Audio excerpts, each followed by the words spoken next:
Hello and all, welcome to another episode of MMA Vision Analysis. This one we're talking Joe Rogan, his comments on Silva, the featherweight contender, after an impressive performance, UFC 314 against a Bryce Mitchell.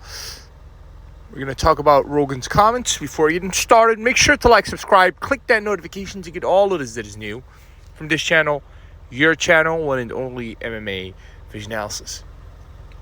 To be fair, Silva is perhaps the most impressive fighter currently in the featherweight division. And when I say that, that's saying a lot. We've said it numerous times on this channel before anybody really said it. People keep saying that it's the lightweight division that's the deepest division in the UFC. That is not true. The deepest division in the UFC is the featherweight division, and UFC 314 was a great testament to that. Now, Silva, right, in the deepest division, the most talent-stacked division in the UFC, where former bantamweight champion Aljamain Sterling is ranked number 8 or 9. Just let that sink in, right? Silva, I believe, despite obviously Alexander Volkanovski sitting on top of that mountain right now, Silva is the most threatening fighter to anybody in that division. Now, Rogan obviously thinks that this guy is future champion. He's championship material. Now, it's very difficult to disagree with the guy when you look at the performances.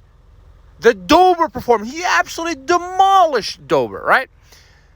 Unfortunately for Dober, he took another devastating knockout after the Silva fight. That was at 155, right? We're talking about a 145 fighter. I do digress a bit. But then last performance, UFC 317, was against Bryce Mitchell. Now Rogan thinks that he dominated Bryce Mitchell from first minute to the last minute. That's not quite the case. That was not quite the case. Now, matter of fact, Silva started slow that fight. But as the fight graduated, he just took control, right? He just took control, and Bryce Mitchell found himself in deep waters. Eventually, obviously, lost the fight. Now, my question here is that how does a Silva do, not against a Yair Rodriguez, like that's obviously what Rogan suggested, Yair versus Gian. He believes that this is going to be a phenomenal fight, which I agree. But my question here is that how does Silva do against a top-tier wrestler?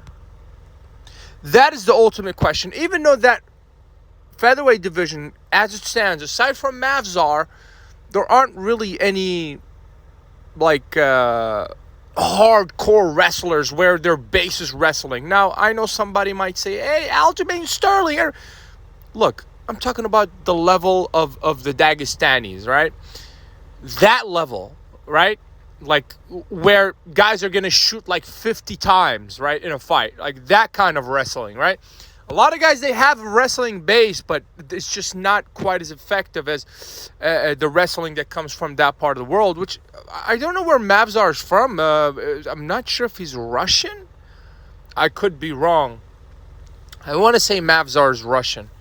But like I said, I could be wrong. But obviously, Ilia Topuria was a phenomenal wrestler.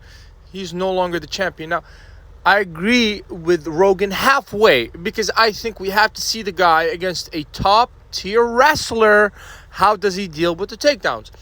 As it stands, Silva is the most entertaining fighter in the featherweight division, and that's saying a lot. If you made it this far, I appreciate you for sticking around. Please let me know what you think in the comments, like, subscribe for more.